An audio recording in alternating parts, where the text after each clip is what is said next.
Alrighty then. Welcome. Toddcast Sports. Simbao Adebayo Jr., Omar Williams, Denise Obi.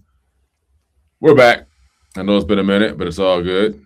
Um, let's talk some sports. A lot has happened over the past few weeks, and we're going to jump right in because lots of things to talk about.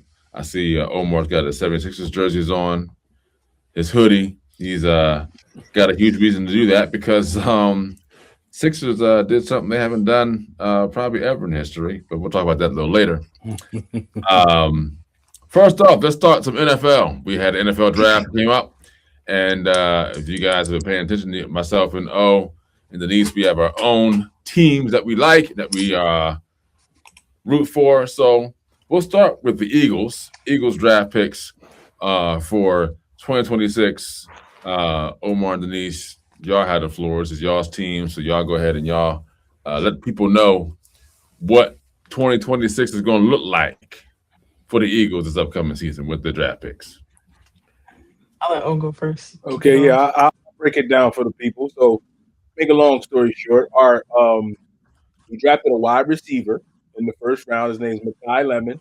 If you didn't know him, he was the guy that went viral at the combine for talking like this and looking like he was he was extra gangster. I don't know if y'all remember that, but I remember. That's the guy we got, the viral guy. So he won first round, which I think pretty much sealed the deal for the AJ Brown trade. It didn't happen yet, but them drafting a wide out number one, he's been hanging out with Devontae Smith already, and I think that's pretty much it for him. Our second round pick is a tight end from out of Vanderbilt. He's pretty good. I don't think he's a blocking tight end, but he's a catching tight end. So they're loading up on the offense. Our third round pick was an O tackle from Miami. More offense, right? So basically, what they're telling Jalen Hurts this year, no excuses, brother. Pretty much. We're getting you set up to go. And so first, second, and third round, all offensive picks. Then we skip to the sixth round. Again, I don't want to take all the shine, Denise, if you got more, but I'll just name a couple guys, and then we'll kind of get into the main guy. Well, not the main guy, but a guy I want to talk about. They picked the quarterback. Some people are saying, I don't think that's a I just think you need to fill out the roster.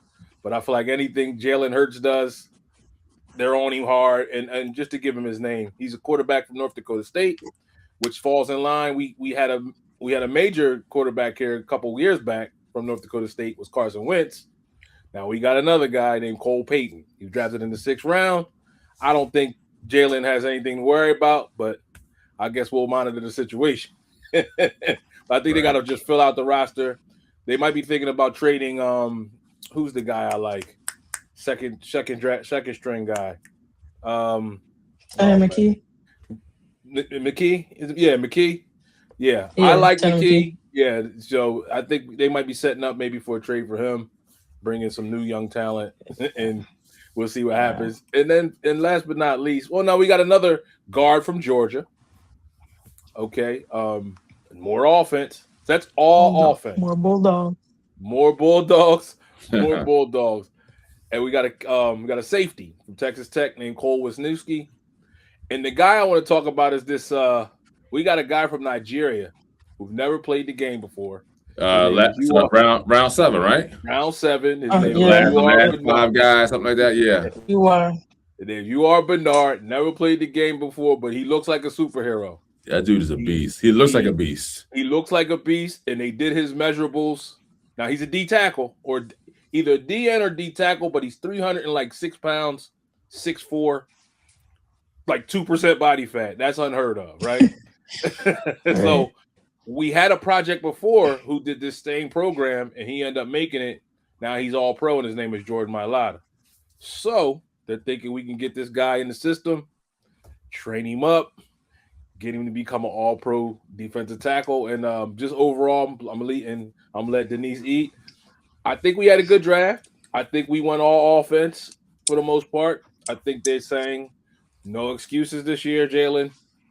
Not that he needed them last year, but they're going all in, and pretty much it seals AJ Brown's fate is done because you figured before this draft they we signed like 3 wideouts, Mhm. Hollywood Brown. Who else you got, Denise? Can you help me out? Hollywood Brown. Um, we'll get it. We'll get it together. But we signed like 3 wideouts. The guys, yeah. 3 wideouts. Yeah. So it's over for AJ Brown, which I don't mind it. But we had a good draft overall, and I'm excited for the season, man. I think Devontae Smith can be a good number one, and I'm ready to go. I'm ready to go, and I can't wait to see my man UR get out there and get some reps. Okay. I agree too. We did have a good draft. Shout out to UR Bernard, my fellow Niger boy, Nigerian in my blood, so I gotta shout him out. I was hoping we were going after Kenyon Sadiq on the tight end. He's a guy out of Oregon. He had a pretty good season. Yes. But unfortunately, we didn't go after him. So he went to the Jets. What's done is done.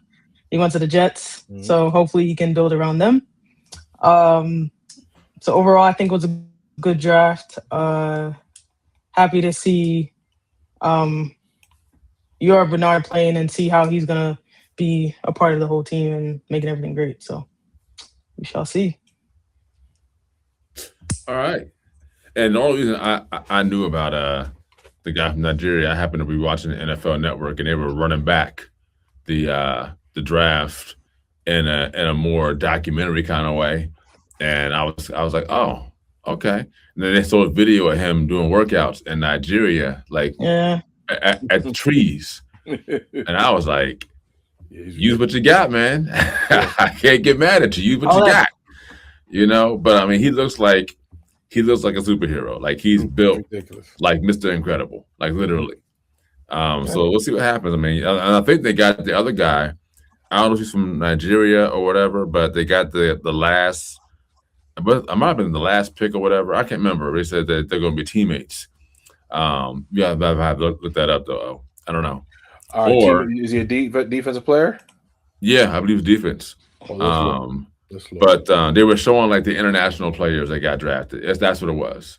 And so it was like the last like 9 or 10 picks. And these last 3 guys, one was from United Kingdom, the Nigerian guy, and it was somebody else.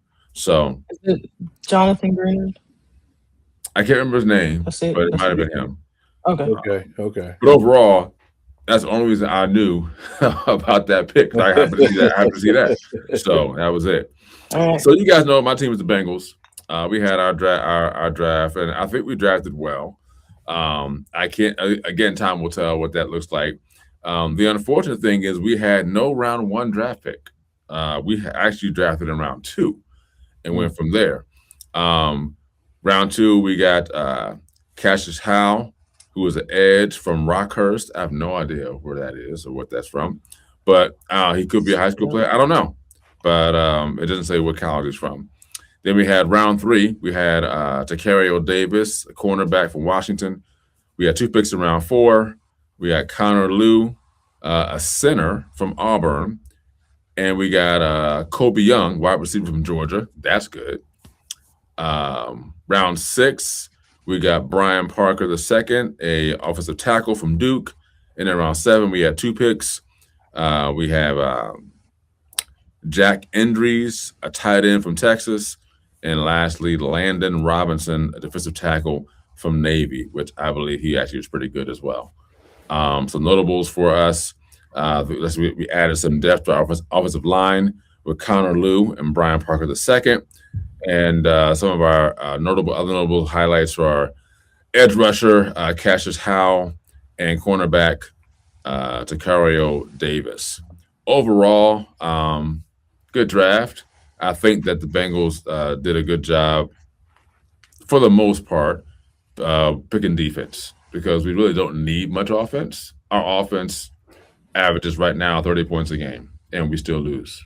So, I mean, the big thing is getting your defense together.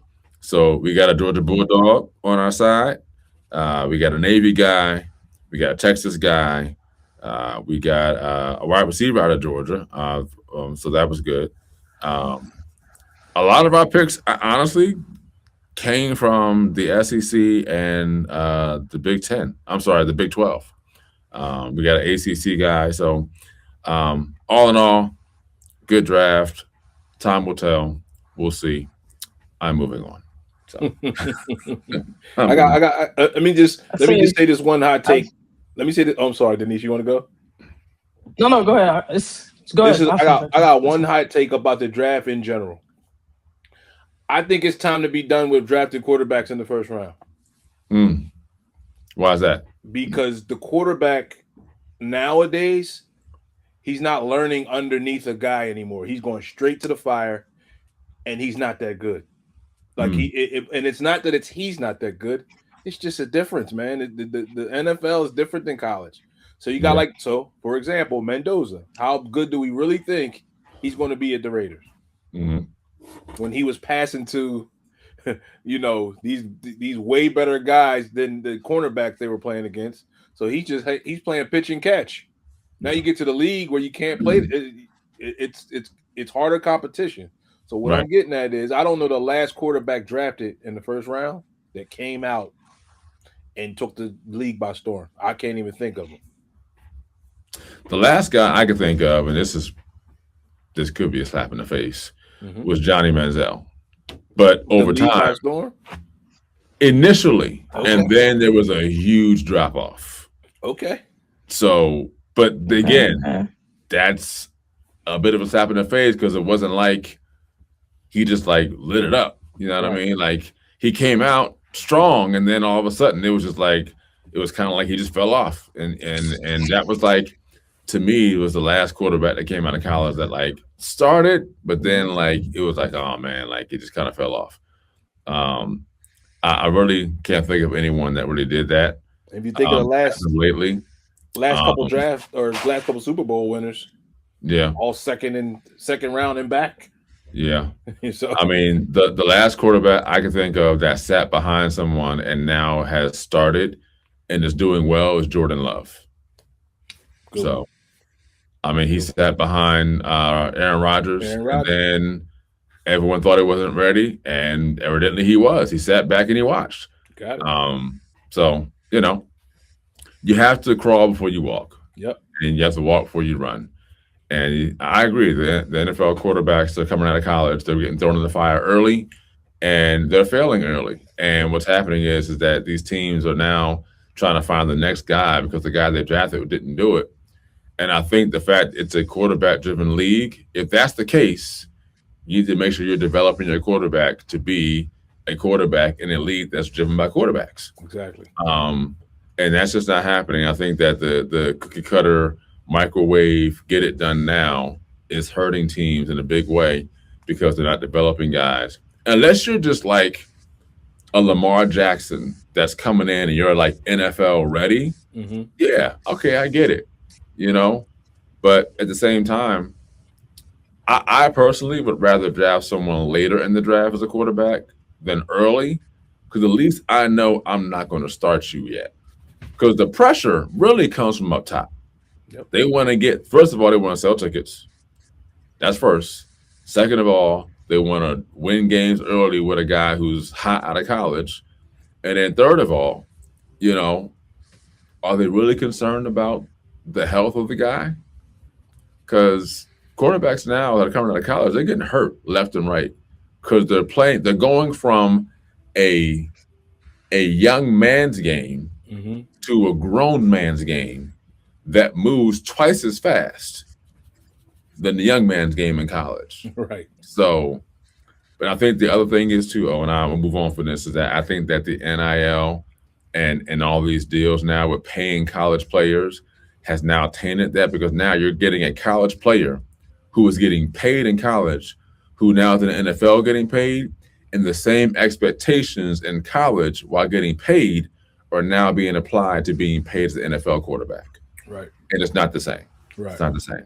So anyway, we'll divert from that. We're going to now run over. This is kind of more of an impromptu kind of show now. We're not having no subtitles, no topics. We're just running through stuff, right? So we're going to come out of the NFL, go into the NBA, because right now it's the NBA playoffs, this is the time of the year normally where I start watching a little more because the NBA playoffs are a little more exciting than the season is. Yep. And so we've had first round is done now. We've had a couple game sevens. We had the Lakers playing their series against the who was it? Was correct me if I'm wrong. See, I'm losing my train of thought already. Yeah, hold on. I'm let pull that up. But we had some game sevens. We had Sixers and Celtics, right? Game 7. Yeah, Lakers We play had Houston. the Cavs, and we had the Cavs, and who did they play? The Cavs played the Pistons. Cavs and the Pistons. Pistons. Well, who did they play in the first round? Cavs played in the first round. Oh, Cavs played Um, man, this is bad. Ain't it? Hold on. I know, right? I was just looking at the game. But you had also the Pistons and the Magic. Pistons and right? Magic. Yeah. Exactly. And then you had a couple. The Cavs played the Hawks. The Hawks. No, exactly. that's not true. The Knicks played the Hawks. I was like, no, the Knicks play the Hawks. Yeah. Knicks played the Hawks. Man, we all over the place today, man. It's got you said impromptu. No, We didn't really plan that now. We're just talking now. We're just talking. So it's all good. I got you. All right. So let's start in the West first. All right. So in the West, we had Minnesota and Denver, right? Minnesota knocked Denver out, right? No Anthony Edwards. Denver also didn't have Aaron Gordon. They didn't have a couple other guys that were out, but I believe they had enough to beat Minnesota. But again, their team has also been discombobulated from the championship team they had. So there wasn't the same team they had when they won the championship. So no excuses, but at the same time, they didn't have Anthony Edwards, and I felt like that was an opportunity for them to take. But I think that also showed too that there was a lot put on Jokic, because the questions that were out there that I saw on a lot of sports shows was, does this series taint Jokic's career? And I'm like, what kind of question is that? I'm like, Jokic is a walking triple-double, night in and night out, 2-time MVP, NBA champion. And in that series, Jokic averaged 28, 13, and 9. Numbers that anybody would love to have in any game, especially a playoff game. And so he had to carry a huge load. Unfortunately, other guys didn't really show up in the playoffs for the Nuggets outside of him. Minnesota, I give them props for showing up and taking care of business without Anthony Edwards, who's actually coming back for game 1 in round 2 that I've heard now. So he'll be back. That was a series, I think, that it was kind of like, hey, Denver, they may turn it on and come back and win it. That didn't happen. And it's unfortunate, right? Then you had the Lakers in Houston. Yeah. I'm going to say one thing about that, and then I'm going to let you guys go on the West, because those are the really two that I really looked at. The other two, OKC, that was a done deal. Before the series started, that was over, right? Yeah. You don't need to look at. And then you had Lakers in Houston. And I strongly believe, this is my opinion only, I strongly believe, had KD played for Houston, it might have been a different story. It did big, yes. That's all I'm going to say. What do you have to say about those two West games, Lakers, Houston, and Denver and Minnesota? Well, you want to go? All I can say is, I think it's time for James to retire.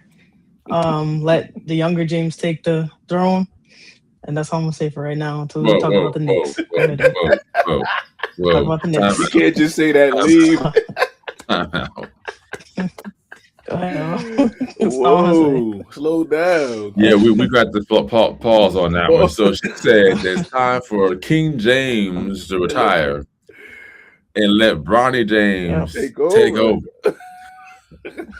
No, I'm joking. I'm hoping so, because I'm like, that's a disaster just waiting to happen. Nah, that's a G League. Okay. Oh, Go back to the G League and let him develop some more. It is time for LeBron James to come retire. back. I agree with that. LeBron to retire. Yes. Right now, like there's cap space he's taking up. There's a spot he's taking up, and at this point, the longer he plays, the more tired he's going to get. You can see that even in that series, is that even while he still had 20-something points, he couldn't turn it on to really push the team to the next level. And while Houston was voided of KD, that was probably their Achilles heel. KD wasn't there, right? So, and listen, even with KD, the Lakers still might have had a chance to beat Houston, because looking at Houston without KD, they looked like they were lost. Yeah. It looked like they had no offensive juggernaut to really put the ball in the hoop. And the basketball play was really nasty and ugly. So, I mean, don't get me wrong, Lakers didn't play that well either, but they just played better than Houston did. You know what I mean? So that's all I got on that one. But and then Nuggets and Minnesota, what were your thoughts there, Denise? I didn't really much watch that game, so I can't really say. But man. Knicks is up. Knicks is all focused on right now. Sorry. A lot. It's just, I was gonna say I probably didn't miss a whole lot, but I'm in Knicks mode right now. So that's about it. You know what I mean? Yeah, he balled out. I like it. Yeah, I didn't hear about that. Anything you guys say about those two series in the West? Yeah, well, I'll say this for the Lakers-Houston series. I do agree that if Kevin Durant could have laced up a couple more times, it might have been a different story. But I do think this looks good for LeBron. I can't knock it. Everybody likes to look for the bad when it comes to him. So I think this was a good win for him. I know he's probably not going to win the championship this year, but that was a good first round, solid win that he played a big part in, right? That was good for his legacy. But again, it is time for King James to retire. I agree with that.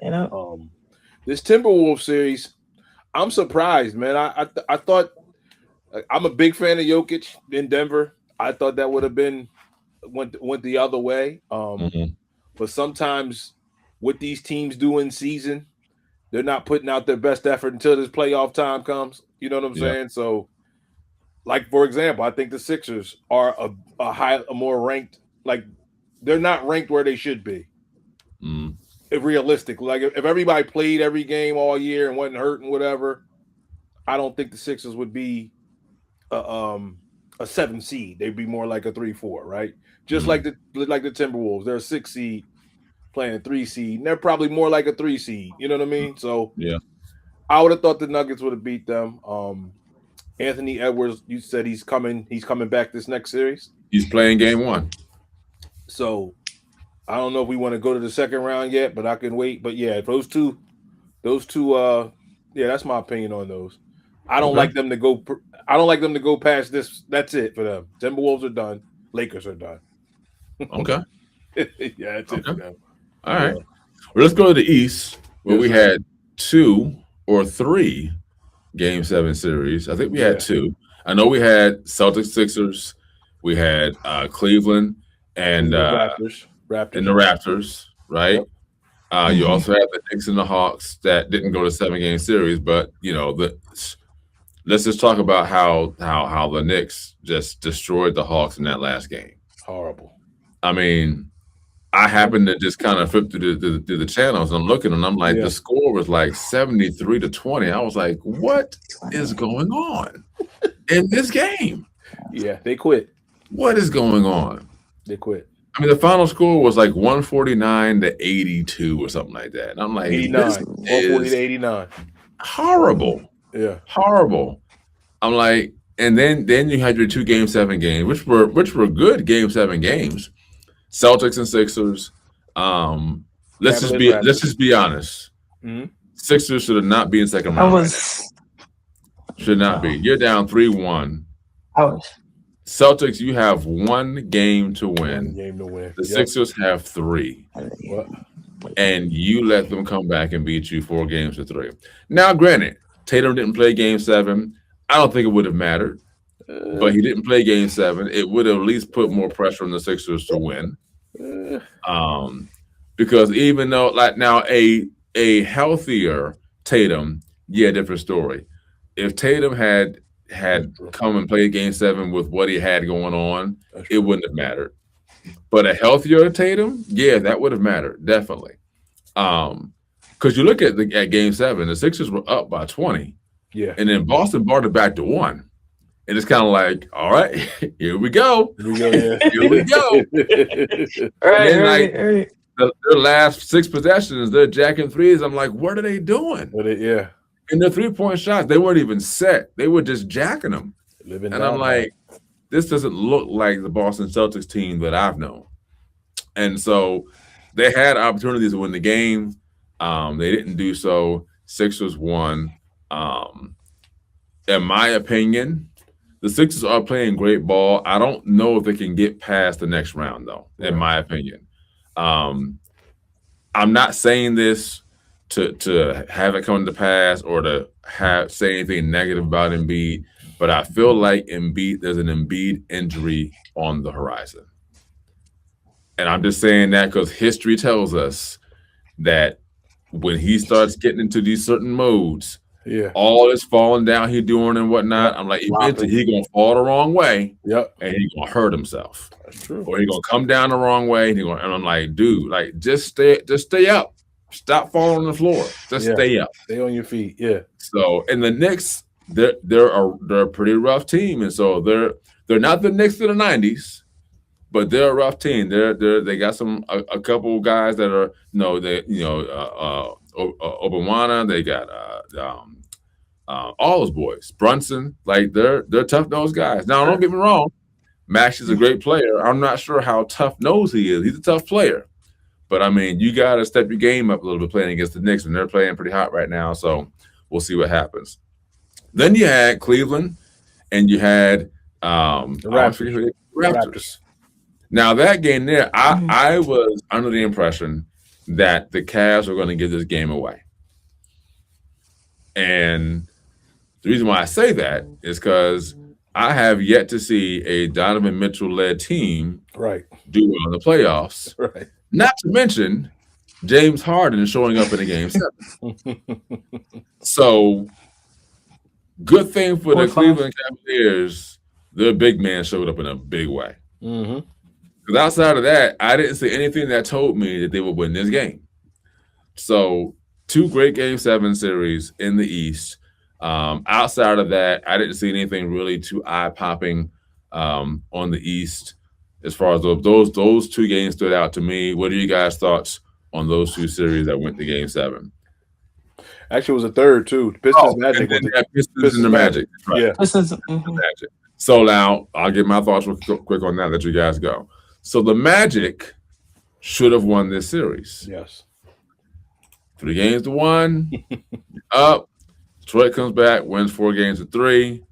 Not only that, you get your coach fired as a result of you losing this series.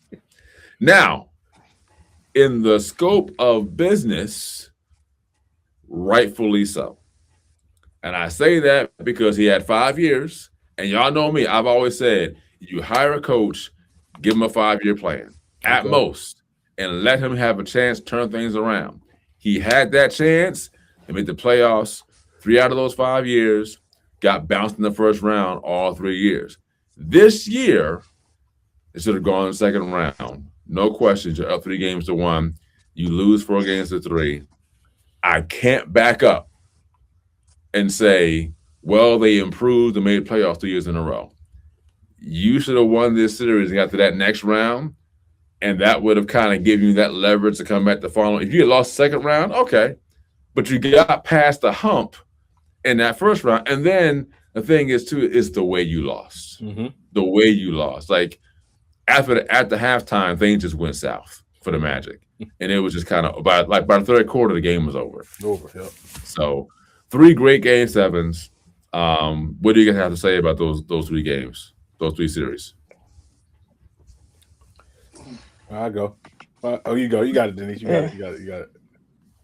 I'd say the only one, honestly, I was focused on was the Knicks and whatever they're doing. So on the blue skies of right now. All right, all in blue skies. Brunson, Hart, Towns. He's there when he wants to be. He's there when he's not. But overall, they've been doing well. Actually, up 74-50 right now in Game 1 against the Sixers, and it's halftime. So I'm glad that we're doing well. I think Brunson, he should win MVP this year. I think he's going to really take it and take us to the end of the season. I'm just putting my thoughts out there. Go Knicks. I'm just saying enough right now. That's all I'm gonna say. I'm saying just enough because I am. That's it. Okay. Go ahead. I think the Knicks.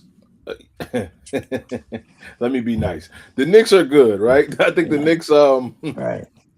I think the Knicks have a chance to beat the Sixers in this series. I do. I think they played a Hawks team who laid down for them. They pretty much quit. They didn't give them any fight, and they just let them on to the second round. They said, you know what, you guys can have it. My only concern is Jalen Brunson is he's a liability on defense, Mm-hmm. and if they can figure out a way to isolate him, get the guy who he's guarding the ball, it might be some problems. But again, I like the Knicks. I think the Sixers to go to their game with their game 7. That might have been the toughest game I've ever seen Embiid a part of. Come out on the winning side. I'll agree. That might have been the most like gritty fight. He didn't quit. He didn't pout. He got hurt, right? He still played. Even at the end, he got hurt and he was diving for balls. I said, you know what, Embiid? Maybe it's clicking. Maybe it's clicking, but or maybe it's like he don't have to be the man anymore. Maxey has picked up some of the slack. And then Paul George has been balling out of control also since he's been back. So, again, that 7th game, they shouldn't have won. Jason Tatum, like you said, I do personally think it would have made a difference slightly. Because Jaylen Brown would have had a little bit of help because he was trying, man. He tried his best. I think Tatum would have made a little bit of a difference. But they were clawing all game like to get back. It was just too much. They were just fighting the whole way uphill. You know what I mean? They never were on the other side of the hill. So that game was good. I think the Pistons, I do not like the Pistons at all. I just don't like tough guys. I don't like bullies. I don't know if you've seen them play, but they're always looking for a fight, especially the 2 big men. I hate it. I do not like it. But they're good. So I think Draymond Green's team. Right, exactly. They're pretty good. They'll probably beat whoever they're playing. They're playing the Cavs. I'm not, like you said, I don't trust Donovan Mitchell. I think this is where they run their course. I think James Harden, he's going to get old in this series. Donovan Mitchell, the glass slipper. What is it? Was turn into a pumpkin again? They're gonna turn into a pumpkin again. But they had a good first round. But again, I think the Sixers and the Knicks, that should be a good series. But right now, it's not looking good. I don't know if the score has changed, Denise, but I'm looking at 74-51. Is that it at halftime, or did it change? It is. Yeah, it's halftime. So 74-51. Okay. So I think that'll be a good series. I think this Pistons Cavaliers series not going to be that good. Okay. But I do have a favorite team. I think I'm turning into another. I got another team. I'll briefly talk the Spurs. They won me over, brother. They won you over. I'm a Spurs fan. You heard it here first. I can't. I'm repping my team, but I think Wembyana, if I said it right, the NBA is in good hands. I'll put it that way. It is. The NBA is in good hands. I think Kobe will be proud. I'll just put it that way. I think Kobe will be proud when it's all said and done. Remember, I said this. Okay. I mean, I think Wembanyama is a great addition to the NBA. He's good. I will say this though, as far as the Knicks are concerned, I think the Knicks, even if the Knicks beat the Sixers, they're likely going to meet Detroit in the next round. And Detroit is their Achilles heel right now. Yep. And honestly, Detroit wants them. So Detroit probably is going to be like, hey, we want y'all to win so we can get y'all. So we can then send you behind home. Yeah. And here's the thing. I think what the Knicks are missing are not the players. They're missing the coach. They're missing Tom Thibodeau. Because Thibodeau brought the extra toughness in. And while Thibodeau has been known to run guys to the ground, right? But the toughness the Knicks had was there when he was there. Like, they slowly got it back towards the end of the season, but I'm not sure if they have that extra push to push through when things get tough as they go throughout the playoffs. Like, if they don't get past the Sixers, we'll talk about that. If they do and then up against Detroit, we'll say it again because Detroit has their number, right? But if they beat Detroit and get to the finals, okay, they got there. If they don't win it, we won't be on them as much because they finally got there. But I think they've got to get past Philly and past Detroit for us to say, okay, they have what it takes to get by or get past these teams, that extra oomph to get it done, right? But I think they're not missing the players. They're missing the coach. And that's not a knock against the coach now. It's just that I don't see that extra fight in them to get over the hump to do that. That's just my opinion.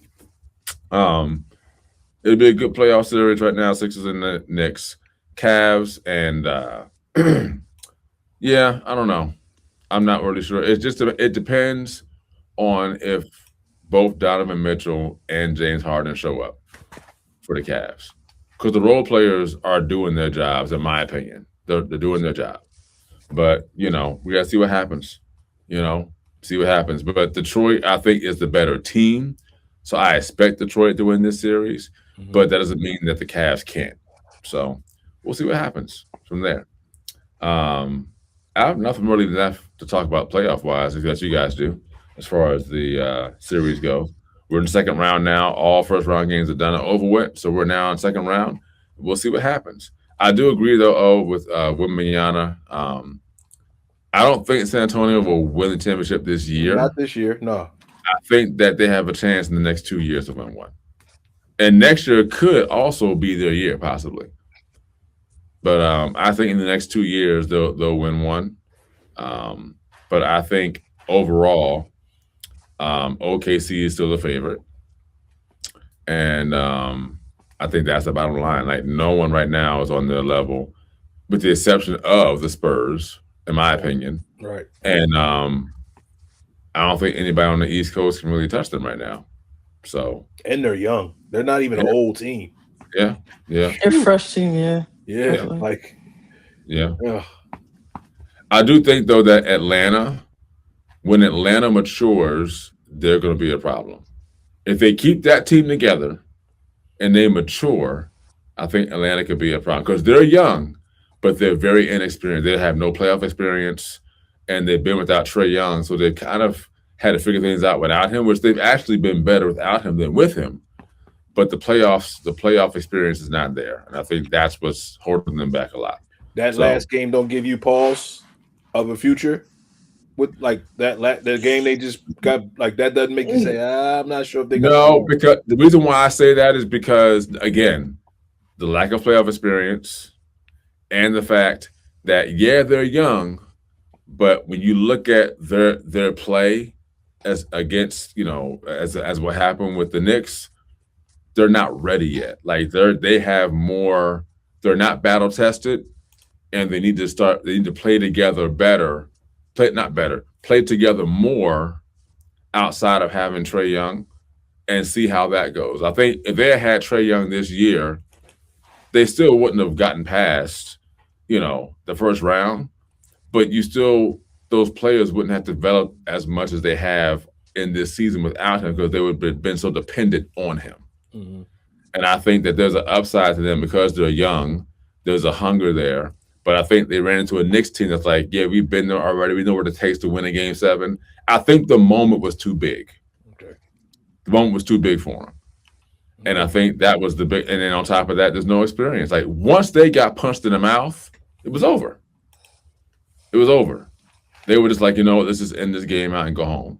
And I think, too, in my opinion, the coach was like, you know what? This was far more expected than anybody anticipated. I can't be mad. You know what I mean? Now, you don't want to lose that way. No. But I don't think anyone expected the Atlanta Hawks to take the Knicks to a 7-game series. Nobody. So outside of Game 7, they have nothing to hold their heads down on, I believe. So now I'm not saying that they're going to be a dominant team. It's possible, but I mean anything is possible. But I think that they're going to be, if they keep that team together and they grow together, they could become a problem in the East for teams in the near future. But they got to stay together. They can't break that team up. Just my opinion. Okay. So, all right. Any other NBA news? Let's see. Not really. But we do have WNBA news. Aja Wilson gets a Supermax deal for her contract with, oh my gosh, I forgot who she was with now. Hold on. I'm opening this thing up here. Give me 1 second. I'm going to open this article up. And Denise, if you have any info, you can kind of jump in here. I'm going to open this article up real quick on Asia. Woo. About the Aces. Yes. I'm gonna lie, since she's been with Bam. Yeah. With Bam lately. She's stepping up even more on the court. So let's see here. So Aja Wilson, the first ever four-time MVP, is signing a 3-year, $5 million Supermax contract to return to the Las Vegas Aces, according to Shams. 3 years, $5 million. Let's just say what it is. Well-deserved, much-deserved. She is the dominant player in the WNBA. That actually, to me, sets a precedent for what's to come for WNBA players. I honestly believe this is me. I could be wrong, but I think Caitlin Clark's not far behind. Mm-mm. And I think when that happens, it will then set the bar for where the WNBA players would like to be on that pay scale. Now, let me be very clear. That's nothing to sniff at as far as what NBA players are making. But trust me when I tell you, you give me $5 million, I'm going to be pretty happy. I'm just saying. You know what I mean? So big props to her and what she's doing. She's helping drive that WNBA dollar sign up for the players. So much props to her. Congratulations to you. Denise, anything you want to say on top of that? I know you're all about WNBA and pushing that agenda for them. Anything you want to add to that? I'm just gonna say happy that she's kind of like the face of the WNBA. I think this kind of just changes things for Angel Reese now. Now I just want to see, is Angel Reese going to become the competitive player that she was at LSU?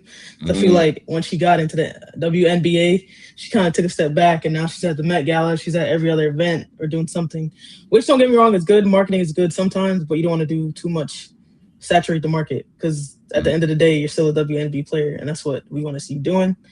But I think Aja did set the standard for all these WNBA players coming up, so we'll see.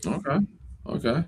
I mean, that's a great point. I think what Angel Reese is doing as a rep for Reebok, I believe that she's doing. I believe what she's doing is she's trying to represent the brand well and kind of get out there a bit, but she's also representing herself, because I think that Angel Reese definitely wants to get into the fashion space, but she also understand that you have a job to do over there at WNBA. Yeah.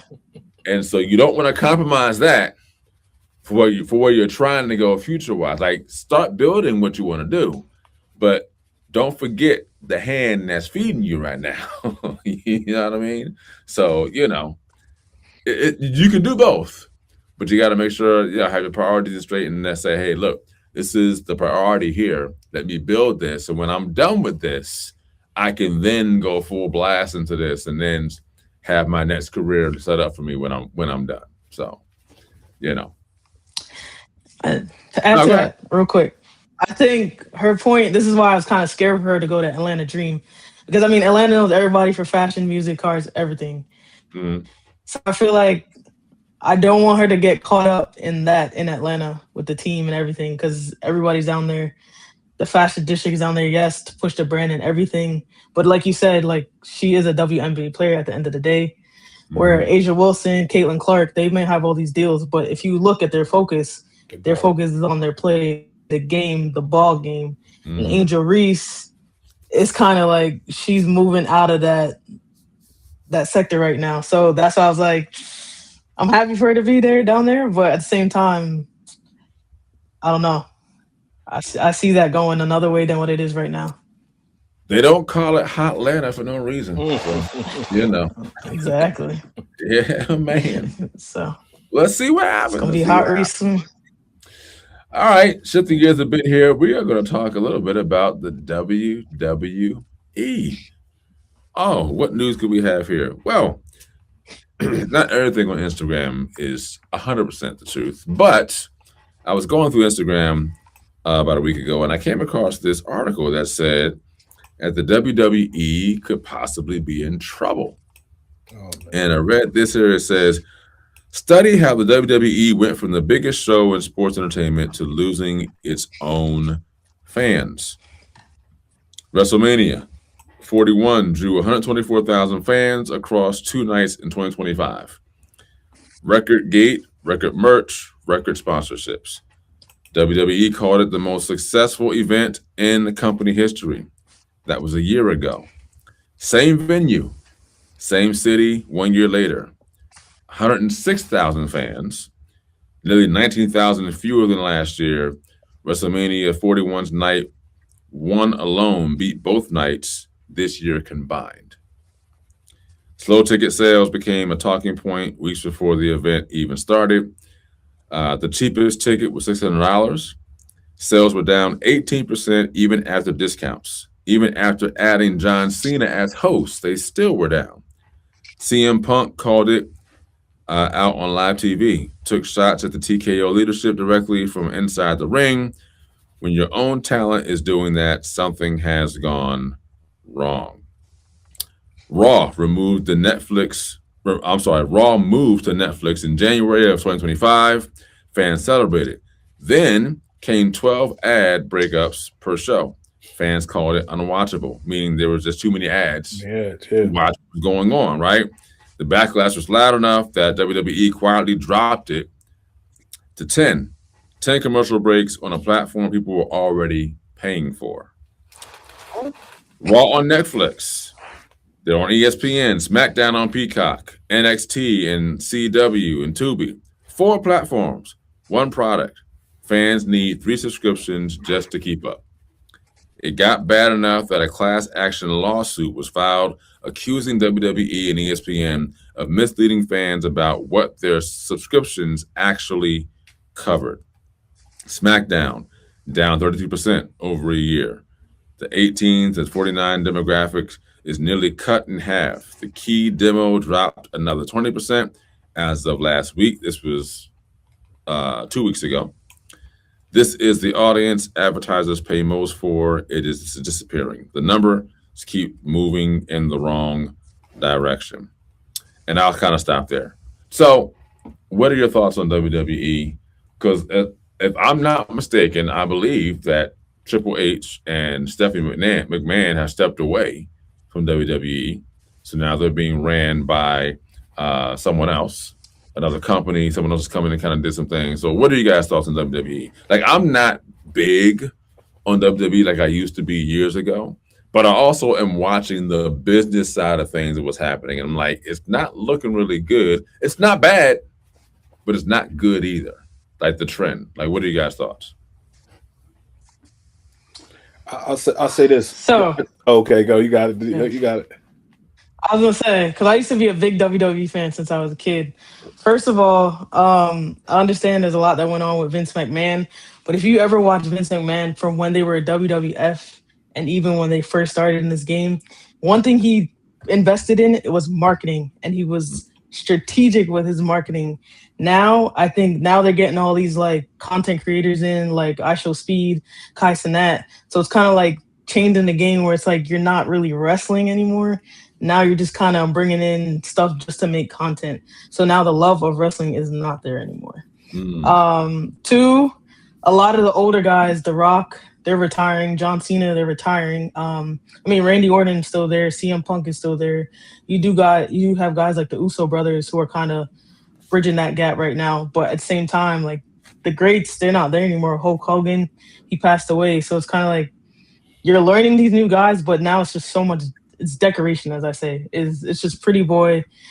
We know it's fake, but like we're selling fake entertainment basically now. And it's just, yeah, fall on the floor, don't get hit, or if you get hit, try to act like you're hurt that much. But it's just not the same anymore. And you have these guys retiring, and you have um now it's Nick Khan, who's the new president, and it's kind of like no more familiar faces for the fans to see. So now you're learning all these new people, and where it started with the McMahon family, till now it's kind of like, so now we're learning new people, and now we're seeing different things going on in the background where it's just not the same anymore. And I think when Raw was on late at night on Monday nights, that was where we used to sneak as kids and go watch it while we were supposed to be in bed asleep. So it's just different. It's just different. I can't explain, but I can explain it. It's just a different time zone. These kids in this generation now, they're not into that. They're into the new trend, whatever is going on. And I see what Triple H tried to do with getting these content creators involved. But at the same time, I think he was trying to do too much of a business model when Vince McMahon was business, but at the same time, he brought the funness and realness to it, where like we had The Rock and everybody. So it's just a whole different ball game, and there's too much subscriptions and too much money being poured out by fans. So, but yeah, it's not the same. Yeah. Chicago. I think like I believe when you have a certain sport where it's a niche market, where I think there's a number threshold that can fight through all these subscriptions. Like football, I don't know what that number is in fan base, but there's a number where when you tell me to go to Peacock for this and Netflix for that and Amazon for this, there's a certain number of fans. Like if you got a certain number of millions of fan base, they can fight through that awkward stage of, oh man, where's the game? What's going on? I don't believe that wrestling has enough fans to remove it from, like how Denise was saying, how she could sneak on TV. There's no subscription. It's just available to everybody. Now you got to find it. And I think what happens now is it's not enough fans to keep the gas in the car to keep it moving now. Because I don't care. If I don't catch it on TV, I'm not paying a subscription to watch WWE. Keep going.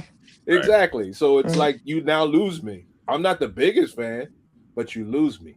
So now it dwindles down even more in who's watching. So now when you sell pay-per-views or you have these big old, these championship matches that, they play on whatever, I don't even know who's wrestling. I don't care to see. So I just think there's a number, and I don't know what the number is, that if it's too small, you need to be available to the masses. Guys like me, guys that are like fringe fans, guys that might look at it's like hockey, right? If you took hockey off of mainstream TV, I wouldn't watch a game. Yeah. I just wouldn't.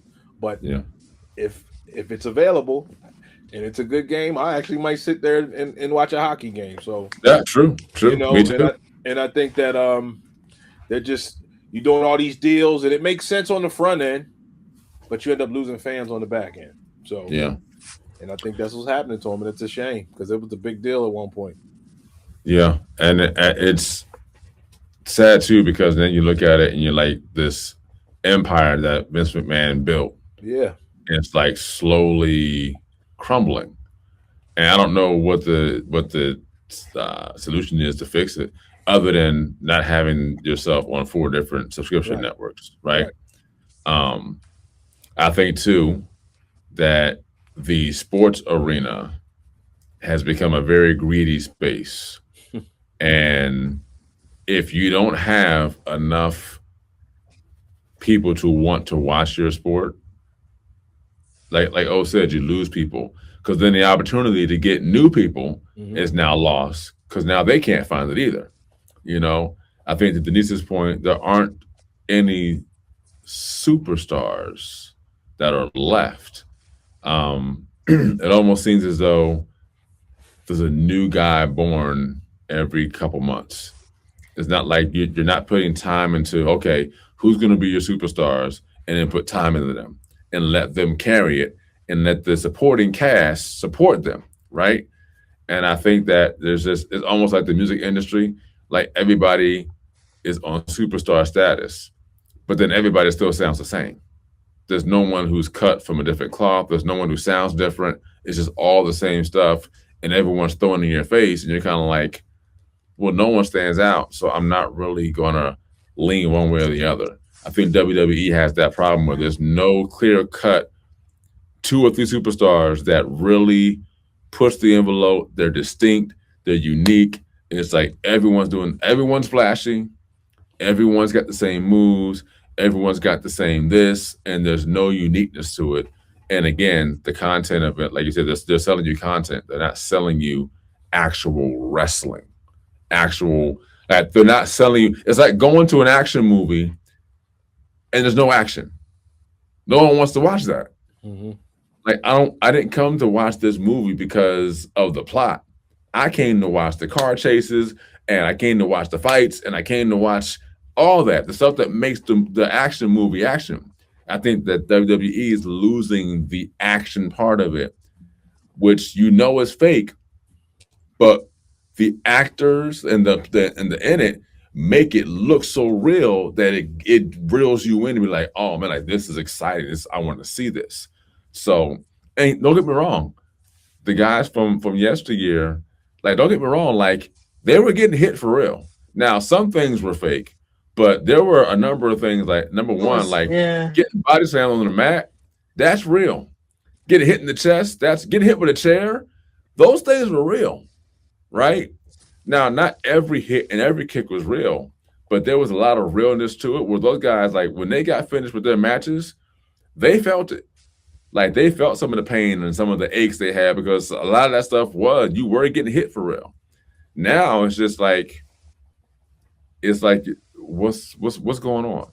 Now I will say this: ESPN has been doing their part in promoting the WWE because WWE is now part of their network. So they've been putting it on ESPN a lot, on some of their shows, interviewing people, interviewing guys that are in the executive positions and some of the wrestlers.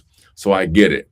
So I think with that too, it's not a desperation move, but I think they understand we have to do something different to try and draw people in because, give me a second, guys. I think they realize the numbers are getting bad and they have to try to find a way to get that back. Again, I am not a millionaire or billionaire owner of a sports team or sports network or organization, but when numbers are going down, that tells you something is wrong. So that's all I say about that. All right, let's wrap it up with some miscellaneous stuff. Let's see which one we're gonna do first. Let's do the flag football thing. So Denise had something here. Actually, let's do World Cup first, real quick. We'll do World Cup with Denise, and then we'll do the Who Runs New Jersey, which is a very interesting comment for me. I want to look at what that is. So Denise, World Cup preview. Let's talk about that real quick, and then we'll move on.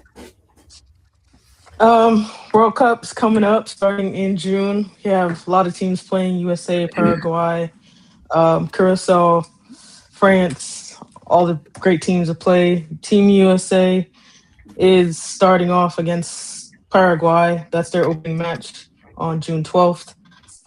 In all, Paraguay is a nice team. I don't know if we can, I don't know if we can beat them because Paraguay has guys like Miguel Almiron and Julio Enciso, and they're 2 of their top players. So we'll see how that goes. I think one great thing that happened with the World Cup is Mayor Mamdani of New York. He announced that there will be 5 free World Cup viewings events, 1 in each borough of New York City. So I think that helps bring the fans together. Because for me personally, I think all the marketing that was invested in the World Cup this year has been terrible. And I'm sorry to the marketing department, but they deserve to be fired for not doing a well enough job. 2, promoting the World Cup like they needed to be, because we have it in New York, New Jersey, Houston, Texas, Dallas, Texas, California, LA, everywhere. So I think marketing could have been done better. But I think that was great from Mandani to like bring New York City together, having 5 free viewing events. It's gonna be a great year, great summer. I'm ready to see what's gonna happen and talk some more about it. So we'll see. Cool beans. World Cup preview. Denise just put the Mm-hmm. marketing crew on blast. So, pretty much. I mean, hey, those markets are pretty profitable. So, I mean, if you mess that up, I guess there's some things that you need to talk about. So, all right. Who runs New Jersey? This is another one of these things you had on here. So, talking about girls flag football and see what's going on with that. So, Denise, take it away. So recently, New Jersey State of New Jersey did officially state sanction girls flag football as an official sport of the state. And not only are we supportive of that on the podcast team, but also one of the best teams in the NFL in the NFC East, the Philadelphia Eagles, stands behind them and supports them on that. So we're glad to see that girls being playing flag football more. So hopefully we see that in the Olympics, Summer Olympics coming up. But just happy to see what's going to happen with that. As far as I know, I believe that flag football is being put in the Summer Olympics. So I think we're going to see a lot of that this upcoming summer. So I look forward to it and seeing where that goes and what happens. So congratulations to them. They get to play. Listen, I am glad that the girls are getting to play football in a way, in my opinion, my strong opinion, that is safer than playing tackle football. That's just me.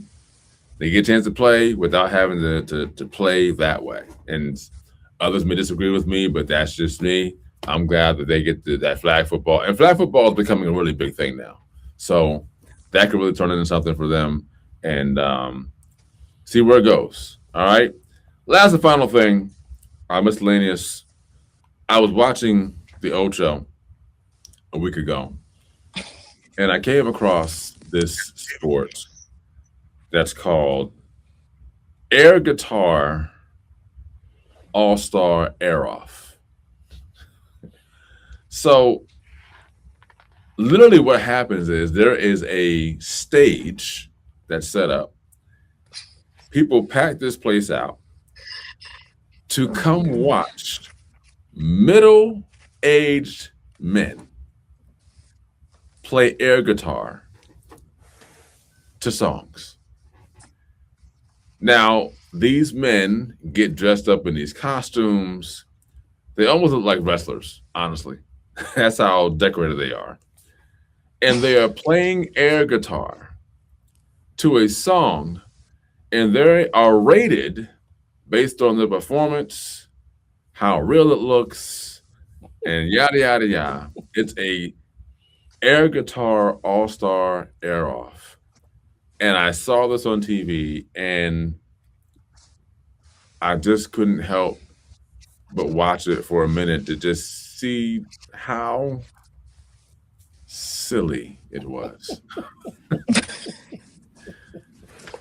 So I thought I'd just bring that to the podcast because I told you guys here that we're going to talk about and bring some things to you guys aren't aware of. If you ever, and we're not here promoting ESPN at all, but if you watch the Ocho or ESPN News, you're going to find some sports out there that are pretty wacky and out there that you would say, I can't believe this is on television and someone's getting paid to do this. So if you ever get an opportunity to check out the silliness of air guitar all-star air-off, I have no idea when it comes on. And I have no desire to know when it comes on. I just came across it one day. It's on the Ocho. And if you ever have seen someone play air guitar, or remember that game where you had the guitar and the drums, and you kind of did those? So it's like that, but you don't have a guitar in your hand. It's just you mimicking playing a guitar to a Red Hot Chili Pepper song or Arrowhead song or Limp Bizkit, whatever. Whoever the song is, you're playing air guitar to it. There's no guitar in your hand. You're pretending, and you are getting in a contest that's aired on national television Mhm. to do this. That's all I'm going to say. If you want to make a comment, you can. If not, I understand because there's nothing really left to say. Anyway, that's our show for today. We'll be back soon. Likely, when we do come back, maybe the second round of NBA playoffs will be done, and we'll be down to our next few teams who are moving on and see what happens from there. World Cup again. I believe. What's the opening day for World Cup, Denise? Opening day? I believe June 12th. June 12th. I know it's in June. I can't remember. So June. Be on the lookout for that World Cup. And we'll kind of go from there. So again, Talkcast Sports airs every 2 weeks on Monday or Tuesday night, 9 p.m. Every now and then, it may not be every 2 weeks because we may take some time off, come back. But most times, every 2 weeks, Monday or Tuesday, 9 p.m. live.